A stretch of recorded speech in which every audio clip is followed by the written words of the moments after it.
Cowboy fans, the old man is back again. Cowboy Legends for Life here, coming back at you again with another video in my hopes that you like the last one.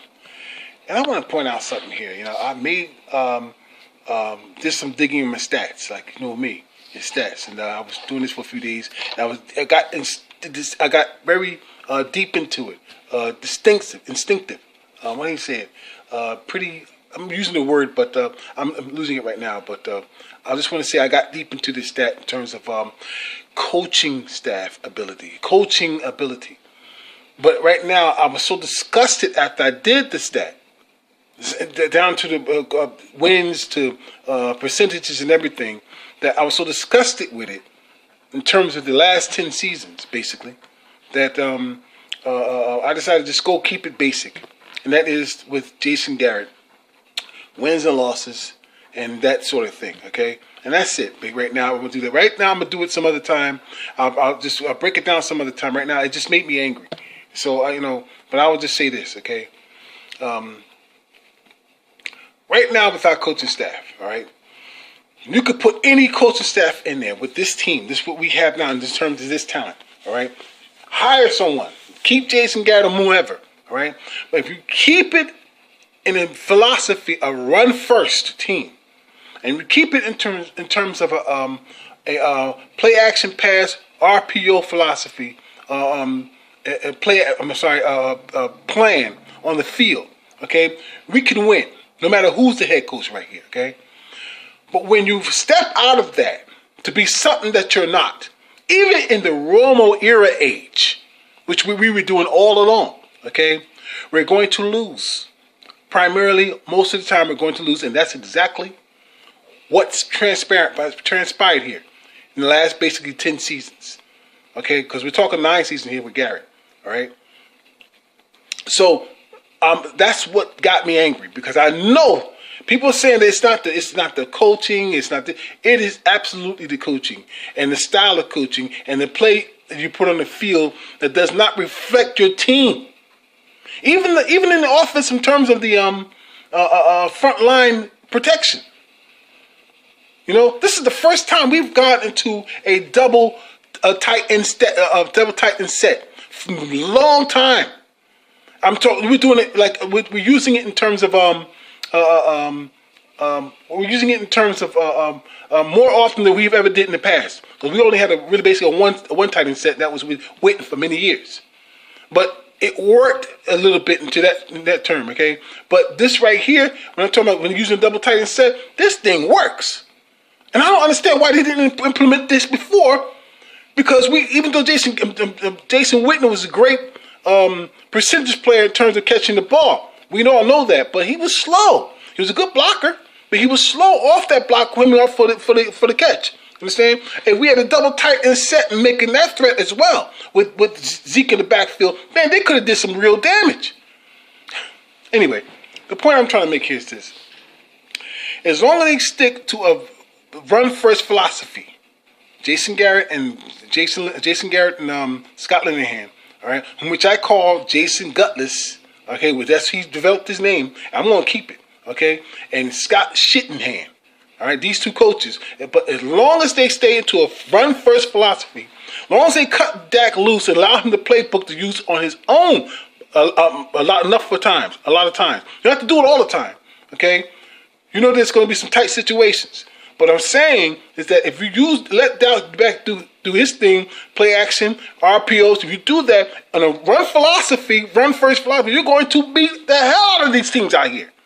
Finally, they start doing basically 2 of the last 3 games, all right, and you went 2-1 basically. That's what transpired here.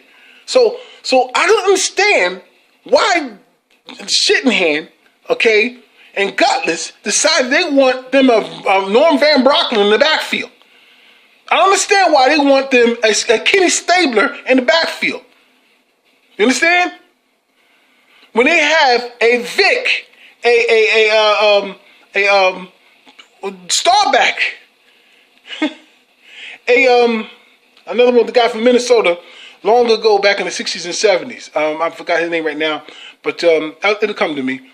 Like always, he was a damn scrambler. He was pretty damn good. Even though he didn't win, he went to the Super Bowl 4 times. Didn't win, but he was a damn good quarterback who scrambled a lot. Okay, he broke the mold.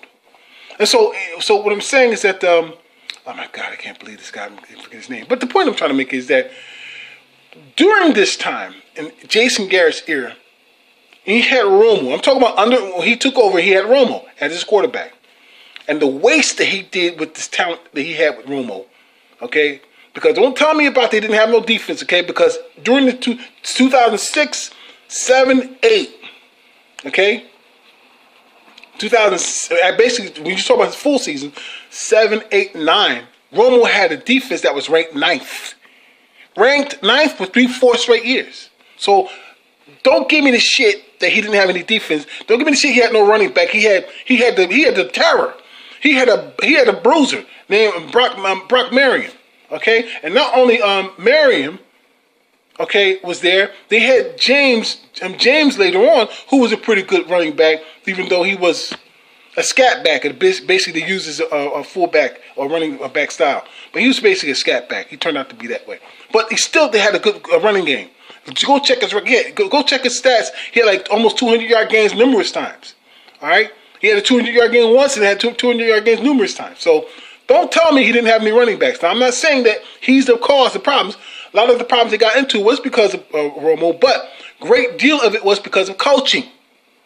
The greatest deal of it was because of coaching. Okay, so during that time with Romo, when he took over and Wade was fired,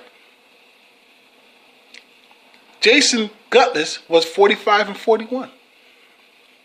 That's all. 45-41. That's not a good percentage for all the talent they had on their team. Okay, he needed help after help for defense. They was firing people, hiring this one, firing that one, hiring this one. Okay, let's see. He had the coaches in there. He had Zimmer. He had Peyton. He had Campbell. Do you remember Dave Campbell? Dave Campbell took over as head coach.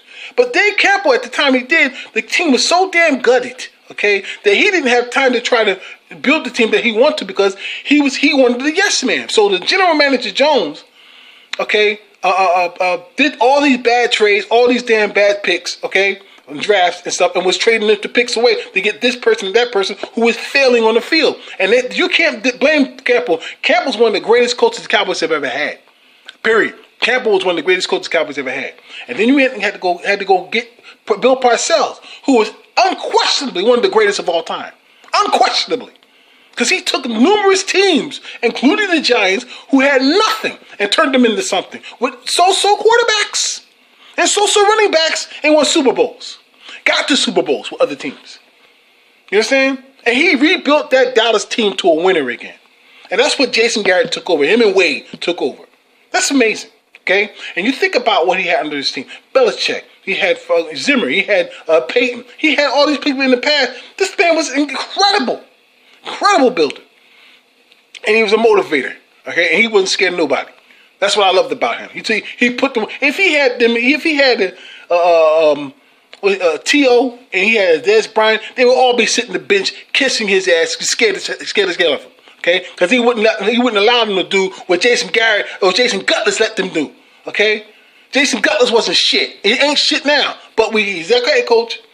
He's on the team right now. Okay, and even despite the fact that all of this is happening, transpiring with our quarterback, one of the most talented quarterbacks we ever had. Okay, play action quarterbacks we ever had, and they're misusing him. They same thing with Romo. Romo, they try to use him something that he was not. Romo was too small, and Romo was too damn, though he had a great accurate arm, a strong arm, he was too small and he was not mobile. And so he had to save his own life with that front line. By the time they did get a strong front line, his career was over. He was beaten up too bad because of his size and because he was not mobile. And Jason Garrett, to his credit, knew the difference between what Tony Romo was and what Dak Prescott is. You understand? And so that's why he wanted him so bad. That's why he went to go recruit him and waiting on all them other guys out there. I'm sorry, Phillips and shit. Not Philip Wilson. I'm sorry, Coach Wilson. I'm to say, wait, Wilson. You understand? So he knew. To his credit, he knew that what he needed. But to misuse him on the field when you have him, it spells asinine to me.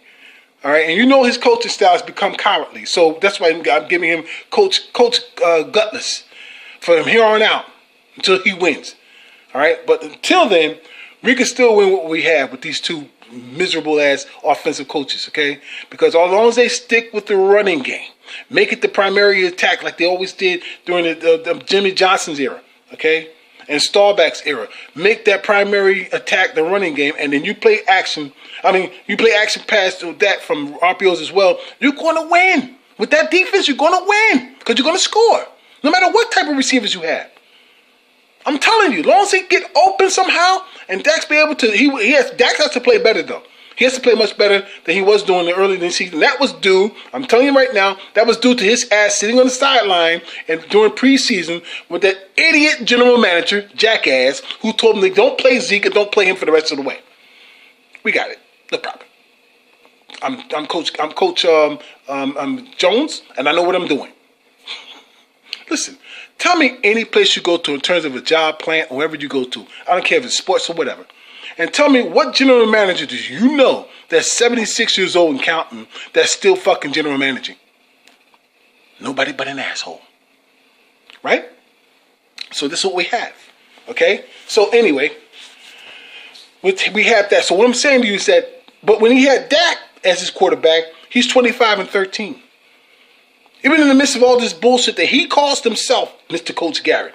Okay? Coach Gutless. Okay? He's 25-13 with Dak Prescott right now. And counting. So, what I'm saying to you is that where we have this coach, we could have put any coach out there. We could go get Dave Campbell back. Okay? And if you put him in here with a system and a good game plan where it's run first and play action and everything else that goes with it, we're going to win. That's all. So I told y'all, I told you before that I see still us getting into the postseason. I told you this. No matter what you saw in the past 6 games right now, maybe you may look at it in the past 4 games before the last 3. So stay focused, stay believing in this team, believe in Dak Prescott. Believe me, I've always believed in this kid, and I'm going to continue to do that. And you guys believed in Romo, those who were young, and you believe in Romo, and Romo was 45-41 under this coach. But we still had him until he could last. But that's what I'm telling you, okay? So that's all I'm saying right now. I'm just still pissed. Other than that, I'm going to bring out all the other stats in terms of basic game percentages, in terms of how much they scored during that time, during those years. I'll break that down to you some other time. All right. Other than that, Coach Garrett is totally, what you might say, is 70 and 54, 70 and 54 right now. Total. Absolute total. But he was 45-41 with Romo and 25-13 with Dak. I mean, hey, let's see what happens. Wish the Cowboys luck. Peace.